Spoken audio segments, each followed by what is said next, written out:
Everyone, this is Bilal from video वाली सरकार। और इस वीडियो के अंदर मैं रिव्यू करूंगा Lenovo C2 पावर को। और आप लोगों का बिल्कुल भी टाइम वेस्ट नहीं करूंगा। स्टार्ट करते हैं डिज़ाइन से। फ्रंट वाली साइड पे आपको मिलते हैं कुछ सेंसर्स और 5 मेगापिक्सल का एक camera.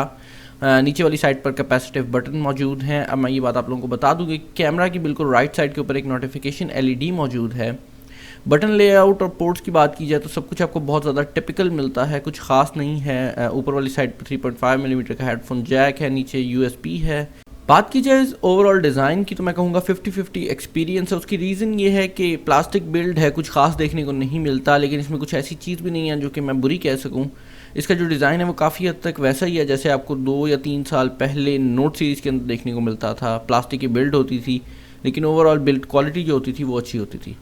As far as display is concerned, मैं कहूँगा कि इसका जो डिस्प्ले है इस रेंज के अंदर और 720p डिस्प्लेस के अंदर सबसे बेटर डिस्प्ले है जो कि अब तक मैंने किसी भी मोबाइल फ़ोन के ऊपर यूज़ किया है। इससे पहले मैंने LT700 Pro को भी यूज़ किया है, लेकिन इसका जो डिस्प्ले है वो उस मोबाइल फ़ोन से काफ़ी ज़्यादा बेटर है। कलर क्वालिटी बहुत अच्छी है, डिस्प्ले की क्वालिटी ओवरऑल बहुत अच्छी है। सो आफ्टर द डिस्प्ले हम बात कर लेते हैं इस मोबाइल फ़ोन की स्पेसिफिकेशंस के हवाले से, क्योंकि मुझे उम्मीद है कि आप लोग इसमें काफ़ी ज़्यादा इंटरेस्टेड होंगे। आप देख सकते हैं ब्रांड शो हो रहा है, मॉडल नंबर शो हो रहा है। एंड्रॉयड का वर्जन 6.0 है, 32 बिट वर्जन है लॉलीपॉप का। ये CPU मॉडल है 6735P, रेजोल्यूशन है 720p। और आप लोग रैम देख सकते हैं 2 GB है। सिस्टम स्टोरेज इसके अंदर 16 GB है, जिसमें से आपको 10.77 मिलती है। अब ये बात मैं आपको बता दूं कि इसका ऑपरेटिंग सिस्टम जो है वो इतना ज़्यादा हैवी नहीं है, काफ़ी ज़्यादा स्ट्रॉक एंड्रॉयड की तरह है। यही वजह है इसकी जो रैम है वो काफ़ी हद तक फ्री रहती है नॉर्मल यूजेज के दौरान। और एक और हैरानकुन बात जो मुझे यहाँ पर नज़र आई है वो ये है कि इसके एंड्रॉयड वर्जन जो है वो 32 बिट है, जबकि इसके अंदर जो CPU लगा हुआ है वो 64 बिट है। इसका मतलब ये है कि इसके अंदर एंड्रॉयड का 64 बिट वर्जन भी इंस्टॉल हो सकता था। अब जो लोग कंफ्यूज हैं इन दोनों वर्जन्स के दरमियान में वो मुझे वीडियो के नीचे बता सकते हैं, मैं इसके ऊपर एक सेपरेट वीडियो बनाने को तैयार हूँ। उसके अलावा इसके अंदर जो ग्राफिक प्रोसेसर लगा हुआ है वो Mali T720 है, तो इसके अंदर जो परफॉर्मेंस देखने को मिलेगी वो भी हमें अच्छी मिल सकती है। उसके अलावा एंड्रॉयड का 6.0 वर्जन है, कर्नल का वर्जन शो हो रहा है। बात कर ली जाए सेंसर्स की तो कुछ खास देखने को नहीं मिलता। यहाँ पर आपको प्रॉक्सिमिटी सेंसर देखने को मिलता है, जायरोस्कोपिक अनकैलिब्रेटेड मिलता है, एक्सेलेरोमीटर मिलता है, और इसके अलावा आपके पास कोई और सेंसर मौजूद नहीं है। किसी भी मोबाइल फ़ोन की जो परफॉर्मेंस है वो तो मैटर कर ही रही होती है, लेकिन उसका जो यूज़र इंटरफेस है वो भी काफ़ी ज़्यादा मैटर कर रहा होता है। उसकी रीज़न ये है कि जब भी आप डेली लाइफ के अंदर किसी मोबाइल फ़ोन से इंटरेक्ट कर रहे होते हैं तो बेसिकली ये यूज़र इंटरफेस ही होता है जो कि आपको कोई भी फैसिलिटी प्रोवाइड कर रहा होता है। अब इस मोबाइल फ़ोन के यूज़र इंटरफेस की बात की जाए तो मुझे इसका यूज़र इंटरफेस काफ़ी हद तक स्टॉक एंड्रॉयड की तरह लगा है। 6.0 मार्शमैलो में आप किसी भी मोबाइल फ़ोन को यूज़ कर लें आपको इसी तरह का इंटरफेस देखने को मिलता है। लेकिन इस मोबाइल फ़ोन के इंटरफेस के अंदर मुझे कुछ लैग देखने को मिला है, मुझे नहीं समझ आ रही इसकी रीज़न क्या है, क्योंकि S4 के ऊपर मुझे लैग नहीं देखने को मिला था जो कि क्यू मोबाइल की तरफ से था।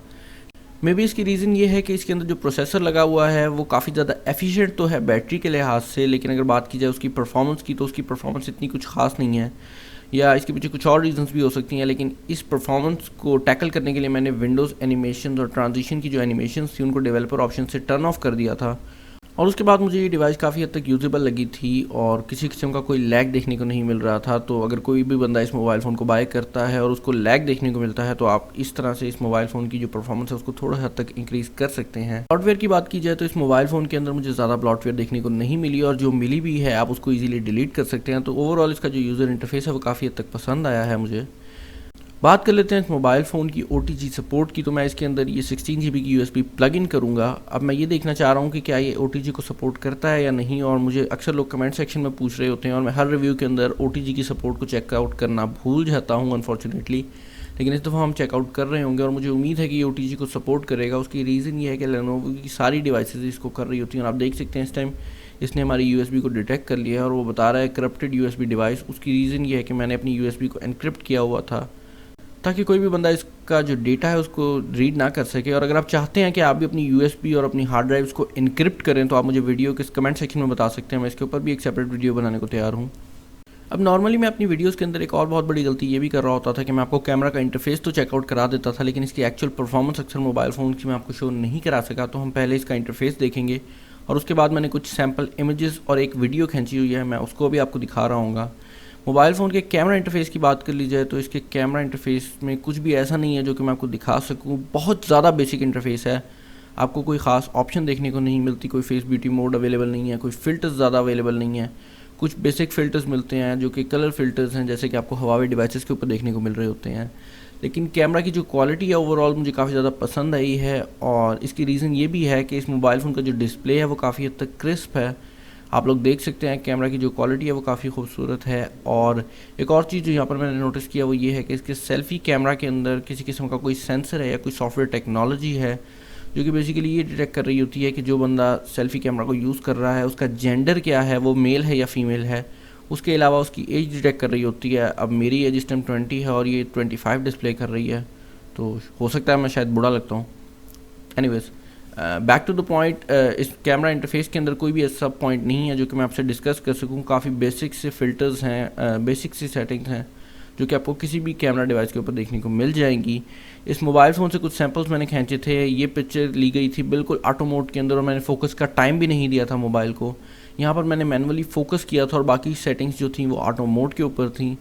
ये पिक्चर भी ऑटो मोड के ऊपर ली गई है और इस मोबाइल फ़ोन के अंदर जो फ्लैश का फ़ीचर है वो भी काफ़ी अच्छा है, काफ़ी यूनिक है। ये मेरे डेस्क की पिक्चर है, ये भी ऑटो मोड के ऊपर है और बेसिकली इसके अंदर कोई प्रोफेशनल मोड है ही नहीं, तो सारी पिक्चर्स ही नॉर्मली आपको ऑटो मोड के ऊपर ही देखने को मिलेंगी। इसके अलावा मैंने एक छोटी सी वीडियो रिकॉर्ड की थी अपने आईपॉड की, जो कि काफ़ी पुराने मॉडल का आईपॉड है, और मैं देखना चाह रहा था कि इसकी वीडियो स्टेबलाइजेशन कितने हद तक है। अब मैं ये बात आप लोगों को बता दूं कि इसके अंदर किसी किस्म की कोई इमेज स्टेबलाइजेशन की ख़ास टेक्नोलॉजी यूज़ नहीं हुई कैमरा के अंदर, लेकिन फिर भी काफ़ी हद तक स्टेबलाइज वीडियो बनाता है। वेल, ओवरऑल अगर इस मोबाइल फ़ोन की बात की जाए तो मेरे ख्याल से आप 16,000 की रेंज या 15,000 की रेंज के अंदर इससे काफ़ी ज़्यादा बेटर कर सकते हैं। उसकी रीज़न ये है कि आपको इससे कम रेंज के अंदर LT700 Pro मिल जाता है। अब ये बात मैं आप लोगों को बता दूं कि उसके अंदर आपको 2400 mAh की बैटरी मिलती है, जबकि इसके अंदर आपको 3500 mAh की बैटरी मिलती है। इसके साथ साथ इस मोबाइल फ़ोन के अंदर क्विक चार्ज 2.0 मौजूद है, जो कि आपकी डिवाइस को काफ़ी तेज़ी से चार्ज करने की कैपेबिलिटी रखता है। और ये बात मैं आप लोगों को बता दूं कि इसकी परफॉर्मेंस का रिव्यू, इसकी ओवरऑल बैटरी का रिव्यू मैं सेपरेट वीडियो के अंदर कर रहा हूँ, जिसके अंदर मैं इसका गेमिंग रिव्यू भी करूँगा। और ओवरऑल अगर इस डिवाइस के बारे में मेरा वर्डिक्ट जाना जाए तो मैं यही कहूँगा कि कुछ चीज़ें इस डिवाइस के अंदर दूसरे मोबाइल फ़ोन से अच्छी हैं, जिनके अंदर इसका कैमरा और इसका डिस्प्ले शामिल है और बैटरी शामिल है। लेकिन ओवरऑल अगर बात की जाए तो मैं अभी भी रिकमेंड करूँगा कि अगर आप इस रेंज के अंदर किसी डिवाइस को बाय कर रहे हैं तो आप LT700 Pro को बाय कर लें। इसके अलावा अगर आपको ये वीडियो पसंद आई और इस तरह की वीडियोस आप रेगुलरली देखना चाहते हैं तो मेरे चैनल को ज़रूर सब्सक्राइब कर लें। सब्सक्राइब करने के लिए नीचे मेरा फेस आ रहा होगा। वीडियो पसंद आई है तो इसे ज़रूर लाइक कीजिएगा, और कोई बात है, सजेशन है, कमेंट्स हैं तो आप मुझे कमेंट सेक्शन में बता सकते हैं। This is Bilal signing off. अल्लाह हाफ़िज़।